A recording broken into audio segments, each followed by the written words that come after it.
Hey there, I'm Frank Spencer, also known as Mr. Chatsworth, and today we're asking a question I hear from landlords every single week. Is it still worth being a landlord in Los Angeles? Because when you're staring down a $25,000 relocation fee for your tenant, even though the lease has expired, you start to wonder, is this still a smart move? Well, let's break it down. And before we get started, don't forget to like, subscribe, and ring the bell for more insights into local real estate and the Valley lifestyle.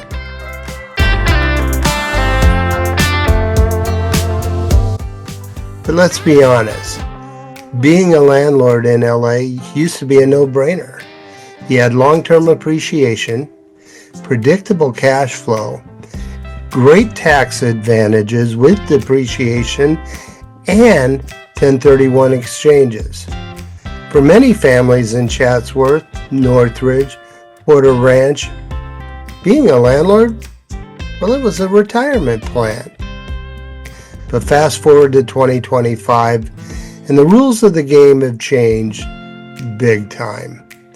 If your property is covered by LA's Rent Stabilization Ordinance, or affectionately known as RSO, you can't simply take back your unit, even after the lease expires, without potentially paying relocation assistance to the tenant. Here's what you're facing today: up to $25,700 per unit. No exceptions, even if you're losing money. No leniency if you're paying a mortgage, property taxes, or insurance, and absolutely no consideration for whether the rental is even profitable. How is this fair? You're providing housing, you're covering the bills, but if you want to reclaim your own property, even for your own family, you're punished for it. And it gets worse.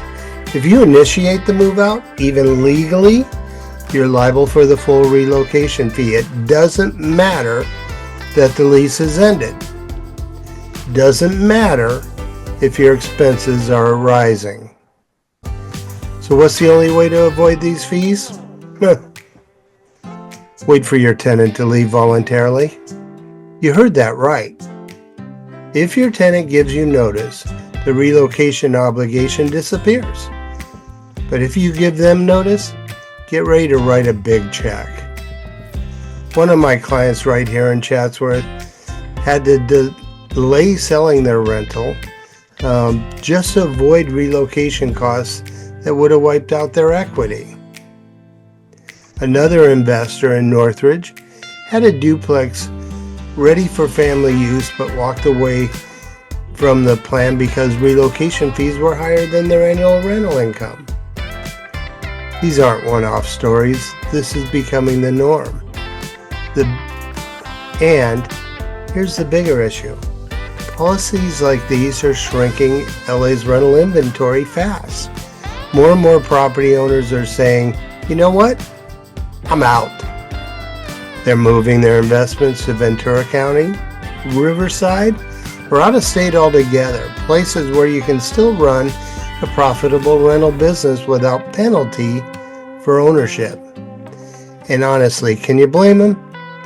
Why would you take on the financial risks, the regulatory headache, and the legal exposure when you can invest 20 miles away and not deal with any of it? And here's my final thought. Being a landlord in LA today isn't passive income. It's a high-risk, tightly regulated operation. If you don't understand the rules, you can lose big, even if you're trying to do the right thing. So, is it still worth it? For some, maybe, but for many, it's just not, and they're getting out while they still can. Now, full disclosure here, I'm a real estate broker, but selling homes isn't my priority. My top priority is to inform and educate my clients so that they can make the right decisions for themselves. When I do that well, the sales take care of themselves. That's just the byproduct of doing what's right. If you're considering your options, whether it's selling, converting, or just surviving, let's talk. In this market, experience matters.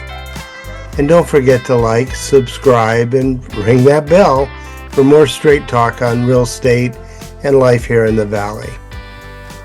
I'm Frank Spencer, Mr. Chatsworth, and I'll see you in the neighborhood.